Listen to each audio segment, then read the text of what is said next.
Hello साथियों, आप सभी का स्वागत है आपके अपने YouTube channel MKS teaching point में। बात करेंगे छत्तीसगढ़ बीएड वर्सेस डीएड मामले के परिप्रेक्ष्य में। जानेंगे जो हाई कोर्ट में महत्वपूर्ण सुनवाई हुई, सुनवाई का जो आदेश जारी हुआ, ऐसे सहायक शिक्षक जिनके पास बीएड व डीएड दोनों योग्यता हैं उनके लिए बहुत बड़ी इंफॉर्मेशन आ चुकी है।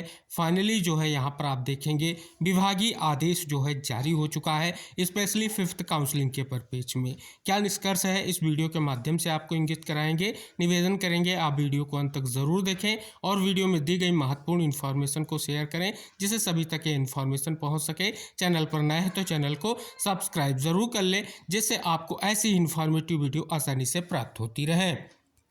यहाँ पर देखेंगे लोक शिक्षण सचिवालय छत्तीसगढ़। यहाँ पर आप देख रहे हैं दिनांक 5/2/2025 प्रेस विज्ञप्ति। स्कूल शिक्षा विभाग द्वारा माननीय उच्च न्यायालय छत्तीसगढ़ के पारित निर्णय के अनुक्रम में सहायक शिक्षक पद की पंचम चरण की भर्ती प्रक्रिया की सूचना दिनांक 24/1/2025 को जारी की गई थी। माननीय उच्च न्यायालय छत्तीसगढ़ द्वारा याचिका क्रमांक 925/2025 में सुनवाई करते हुए दिनांक 3/2/2025 को निर्देशित किया गया है कि प्रकरण के डीएड अर्हताधारी याचिकाकर्ता जो व्यापम फॉर्म में अपनी व्यावसायिक अर्हता डीएड अंकित नहीं कर पाए थे उन्हें भी सहायक शिक्षक पद की पंचम चरण की भर्ती प्रक्रिया में चयन का अवसर प्रदान किया जाए।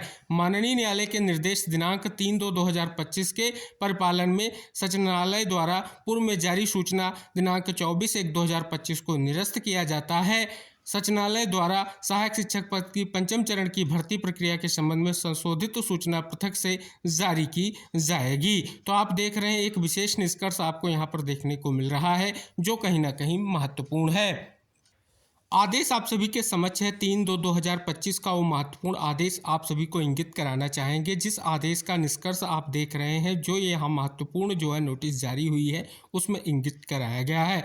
जैसा कि आप यहाँ पर देख रहे हैं इंगित कराया गया है कि याचिकाकर्ताओं ने यह याचिका इस न्यायालय से सहायक अध्यापक पद के लिए 5/2/2025 को शुरू होने वाली काउंसलिंग प्रक्रिया में शामिल होने की मांग करते हुए दायर की है। याचिकाकर्ताओं के पास शिक्षा में डिप्लोमा डीएड सहित सभी आवश्यक योग्यताएं हैं। हालांकि चूंकि विज्ञापन में कहा गया कि आवश्यक योग्यता के संबंध में विज्ञापन में उन्हें बीएड या डीएड या बीएलएड डिग्री उत्तीर्ण होना चाहिए था, गलतफहमी के कारण उन्होंने केवल अपनी बीएड डिग्री के बारे में बताया है।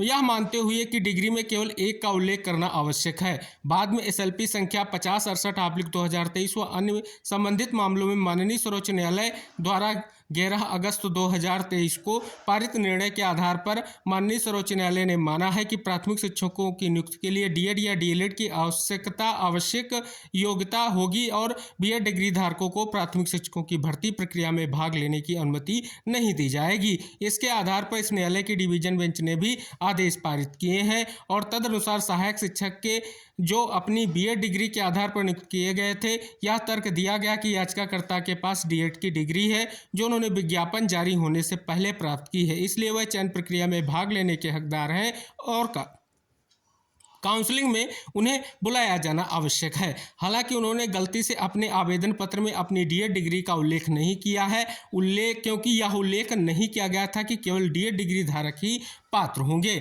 इस प्रकार माना जाता है कि उन्होंने अपने आवेदन पत्र में अपनी डीएड डिग्री का उल्लेख नहीं किया है। उन्होंने आगे कहा कि छत्तीसगढ़ व्यावसायिक बोर्ड ने WPS क्रमांक 6045/2023, 6088/2023, 6104/2023 और 6084/2023 में पारित आदेश दिनांक 5/9/2023 पर विचार करते हुए जो है संचालक लोक शिक्षण सचिवालय को डीएड और डीएलएड डिग्री वाले उम्मीदवारों के आवेदन पर विचार करने के लिए ज्ञापन दिनांक 26/9/2023 जारी किया है। यह तर्क दिया गया कि माननीय सर्वोच्च न्यायालय द्वारा पारित आदेश के आधार पर विभिन्न राज्य भी उम्मीदवारों को वेबसाइट में अपनी डीएड डिग्री जमा करने की अनुमति दे रहे हैं ताकि प्राथमिक शिक्षक के रूप में उनकी नियुक्ति के लिए उनके आवेदन पर विचार किया जा सके।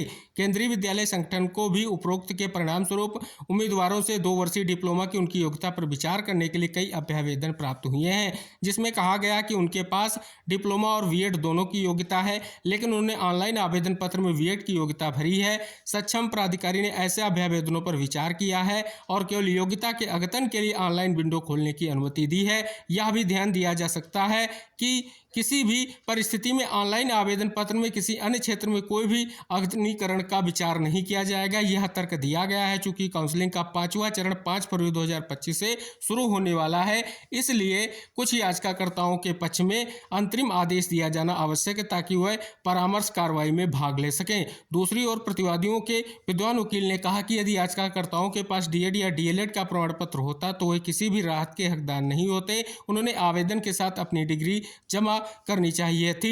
वह किसी भी राहत के हकदार नहीं है क्योंकि उन्होंने आवेदन पत्र में अपनी डीएड डिग्री का उल्लेख नहीं किया है। भर्ती प्रक्रिया के अंतिम चरण में यदि याचिकाकर्ताओं पर विचार किया जाएगा तो इससे कई जटिलताएं पैदा होंगी और भर्ती प्रक्रिया में देरी होगी। उन्होंने कहा कि चूंकि काउंसलिंग प्रक्रिया 5 फरवरी 2025 से निर्धारित की जा रही, इसलिए प्रतिवादियों के लिए काउंसलिंग कार्रवाई का प्रबंधन करना मुश्किल होगा। प्रत्यार्थी क्रमांक 3 व्यापम के विद्वान अधिवक्ता ने भी राज्य सरकार द्वारा प्रस्तुत तर्कों का समर्थन करते हुए कहा कि प्रक्रिया अग्रिम चरण में है, काउंसलिंग का प्रबंधन करना कठिन है। इस मामले में हस्तक्षेपकर्ताओं के रूप में व्यक्तिगत रूप से उपस्थित याचिकाकर्ताओं ने प्रस्तुत किया कि वह इस मामले में आकांक्षी हैं और उन्होंने याचिकाकर्ताओं की प्रार्थना का विरोध करते हुए आज 3/2/2025 को हस्तक्षेप आवेदन दायर किया है। मैंने पक्षों के विद्वान अधिवक्ताओं की बात सुनी और रिकॉर्ड पर उपलब्ध सामग्री का अवलोकन किया। इस तथ्य पर विचार करते हुए याचिकाकर्ताओं के पास नियुक्ति के लिए विज्ञापन जारी होने से पहले डीएड की डिग्री थी। हालांकि गलतफहमी के कारण उन्होंने अपने आवेदन पत्र में इसका उल्लेख नहीं किया है, जबकि विज्ञापन में कहा गया था कि अपेक्षित योग्यता डीएड या बीएड या बीएलएड डिग्री होगी, इसलिए डीएड डिग्री रखने के बाद भी उन्होंने अपने आवेदन में इसका उल्लेख नहीं किया है और इसे अपने आवेदन में संलग्न भी नहीं किया है। इसके अलावा इस तथ्य पर विचार करते हुए कि केंद्रीय विद्यालय संगठन ने डीएड डिग्री धारकों को फॉर्म में उनकी डिग्री जोड़ने पर विचार करने के लिए एक संचार जारी किया है